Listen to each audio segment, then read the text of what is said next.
abandonné par sa famille. Mais qu'est-ce qui s'est passé après cela? L'histoire de Kevin De Bruyne est marquée par une épreuve personnelle difficile lorsqu'il était plus jeune. À l'âge de 14 ans, il a vécu une situation difficile avec sa famille. En effet, alors qu'il jouait au football à un niveau élevé en Belgique, ses parents ont décidé de se séparer et Kevin a été particulièrement affecté par cette rupture. Il y a aussi eu des tensions familiales liées à sa carrière sportive. Son père, qui avait des attentes élevées pour son fils, n'était pas toujours en accord avec la manière dont Kevin gérait sa carrière. Certains rapports ont évoqué qu'à un moment donné, en raison de leur relation compliquée, Kevin aurait même vécu un certain éloignement familial. Cela n'a pas empêché le jeune joueur de persévérer dans sa passion pour le football. Malgré ses défis personnels, Kevin De Bruyne a continué à se concentrer sur son rêve de devenir professionnel, ce qui lui a permis de surmonter ses difficultés et de connaître un grand succès dans sa carrière. Son parcours témoigne de sa résilience face aux obstacles familiaux et personnels. Avec son habileté à contrôler le jeu et sa vision exceptionnelle, De Bruyne est souvent vu comme l'un des meilleurs milieux de terrain de sa génération. Sa carrière continue de briller et il est un pilier de Manchester City et de la Belgique. En tout cas, ça c'est inimaginable. Et vous, pensez-vous que Kevin De Bruyne est l'un des meilleurs milieux de terrain de sa génération? Vos réponses en commentaire et abonnez-vous pour plus.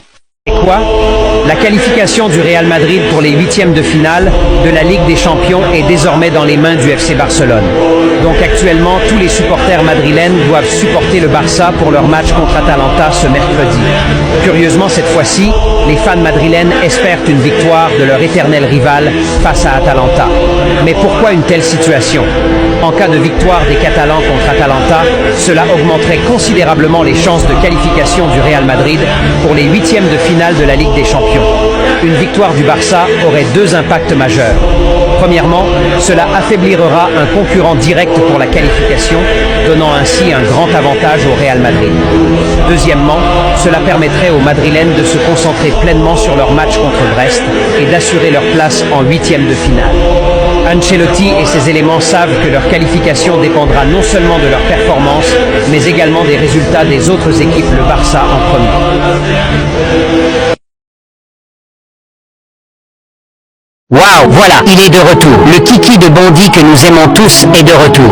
Aucun d'autre attaquant ne pourra le défier. Si tu es un vrai Madrilène, très heureux de la performance de Kiki, abonne-toi, partage la vidéo et écris félicitations Kylian en commentaire. Véritable joyau du football mondial, il brille de mille feux sous les couleurs du Real Madrid. Après un début d'adaptation légèrement hésitant, le prodige français s'est imposé comme l'une des figures incontournables du jeu mérengue. Avec 15 buts en seulement 19 apparitions, il prouve une fois de plus son incroyable efficacité devant les buts. Son récent triplé face au Real Valladolid illustre parfaitement son impact décisif et sa capacité à porter son équipe vers la victoire. Inarrêtable et insaisissable, Mbappé est désormais au sommet de son art, combinant vitesse, technique et instinct pour émerveiller les fans du monde entier. Dans ce rôle central au Real, il confirme qu'il est bien taillé pour écrire une nouvelle page de l'histoire des Galactiques. Pensez-vous que Kylian pourra finir Pichichi de la Liga cette saison devant le véritable attaquant barcelonais Robert Lewandowski? Discutons-en en commentaire et abonnez-vous pour plus de contenu.